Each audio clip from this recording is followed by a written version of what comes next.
നമ്മൾ വലിയ വികസനങ്ങളെക്കുറിച്ചും വരാനിരിക്കുന്ന വികസിത ഭാരതത്തെക്കുറിച്ചും സംസാരിക്കുമ്പോഴും ഒരു നിശബ്ദമായ പലായനം നമ്മുടെ നാട്ടിൽ നടക്കുന്നുണ്ട്. ഇന്ത്യയുടെ പൗരത്വം ഉപേക്ഷിച്ച് വിദേശങ്ങളിലേക്ക് ചേക്കേറുന്നവരുടെ എണ്ണം വർദ്ധിച്ചുകൊണ്ടിരിക്കുകയാണ്. കഴിഞ്ഞ 10 വർഷത്തിനിടയിൽ 17 ലക്ഷത്തിലധികം ഇന്ത്യക്കാരാണ് പാസ്പോർട്ട് ഉപേക്ഷിച്ചത്. എന്തുകൊണ്ടാണ് ലക്ഷക്കണക്കിന് ആളുകൾ ഇന്ത്യ വിട്ടകലുന്നത്? ഇത് കേവലം പണമോ സുഖസൗകര്യങ്ങളോ തേടിയുള്ള യാത്രയാണോ? അതോ നമ്മുടെ നാട്ടിലെ മോശം ജീവിത സാഹചര്യങ്ങൾ അവരെ നാടുവിടാൻ നിർബന്ധിതരാക്കുകയാണോ?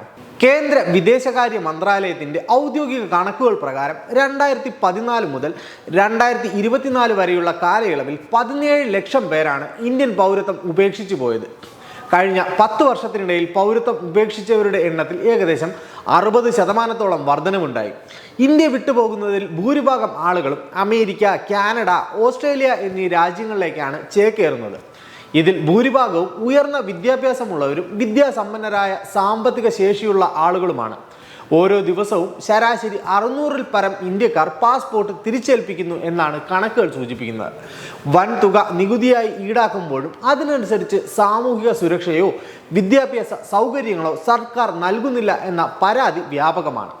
ഡൽഹി ഉൾപ്പെടെയുള്ള വടക്കേ ഇന്ത്യൻ സംസ്ഥാനങ്ങളിലെ വായു നിലവാരം പലപ്പോഴും ശ്വസിക്കാൻ കഴിയാത്ത വിധം അപകടകരമായ നിലയിലാണ്.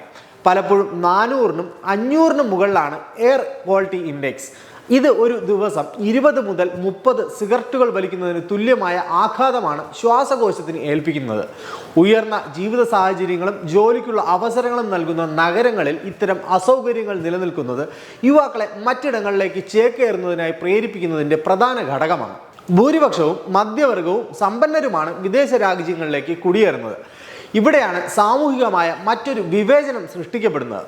പണമുള്ളവർക്ക് വിദേശത്തേക്ക് പറന്ന് ഈ വിഷവായുവിൽ നിന്ന് രക്ഷപ്പെടാം. അവർക്ക് അവിടെ നല്ല വായുവും ആധുനിക വിദ്യാഭ്യാസവും ആരോഗ്യ സുരക്ഷയും പണം കൊടുത്തു വാങ്ങാം. എന്നാൽ പാവപ്പെട്ട സാധാരണക്കാരോ? അവർക്ക് എയർ പ്യൂരിഫയറുകൾ വാങ്ങാനോ രാജ്യം വിടാനോ കഴിയുന്നില്ല.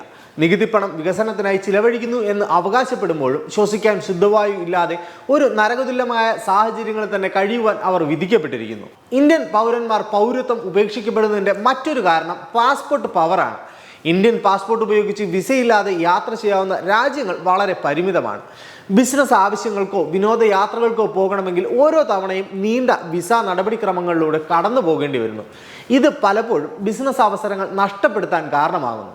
എന്നാൽ ഒരു അമേരിക്കൻ പൗരത്വമോ അല്ലെങ്കിൽ യൂറോപ്യൻ രാജ്യങ്ങളിലെ പൗരത്വമോ ഉണ്ടെങ്കിൽ ലോകത്തെ ഭൂരിഭാഗം രാജ്യങ്ങളിലേക്ക് വിസയില്ലാതെ തന്നെ കടന്നു ചെല്ലാം.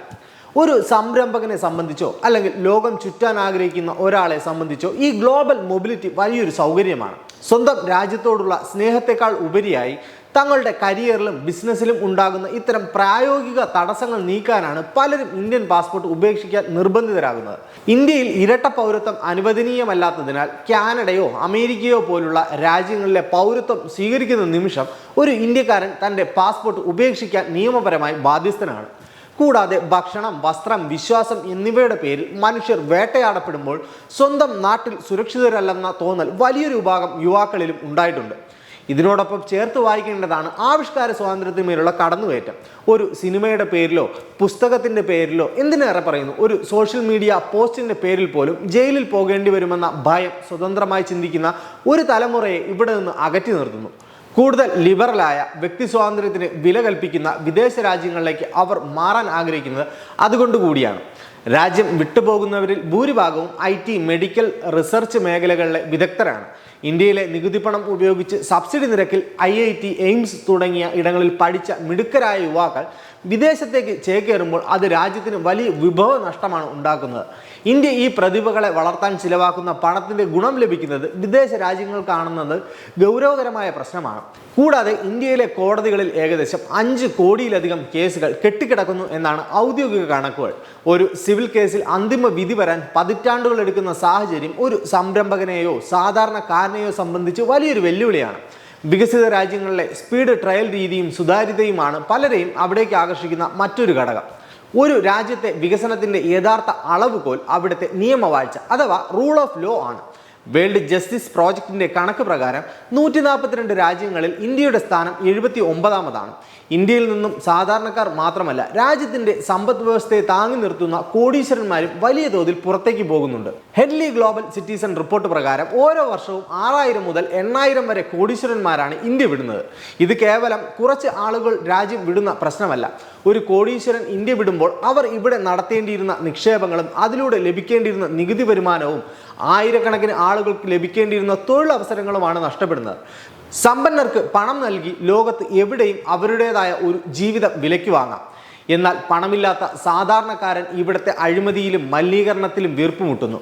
നമ്മുടെ ടാക്സ് സിസ്റ്റം പലപ്പോഴും മധ്യവർഗത്തെ വേട്ടയാടുമ്പോൾ പണമുള്ളവർ തങ്ങളുടെ ആസ്തിയും ബിസിനസ്സും സുരക്ഷിതമായ വിദേശ രാജ്യങ്ങളിലേക്ക് മാറ്റുന്നു. ചുരുക്കത്തിൽ 17 ലക്ഷം പേർ പൗരത്വം ഉപേക്ഷിച്ചു എന്നത് കേവലം ഒരു സ്ഥിതിവിവര കണക്ക് മാത്രമല്ല, മറിച്ച് നമ്മുടെ വ്യവസ്ഥിതിയുടെ പരാജയത്തിന് ഇന്ത്യൻ പൗരന്മാർ നൽകുന്ന ഒരു നിശബ്ദമായ മറുപടിയാണ്.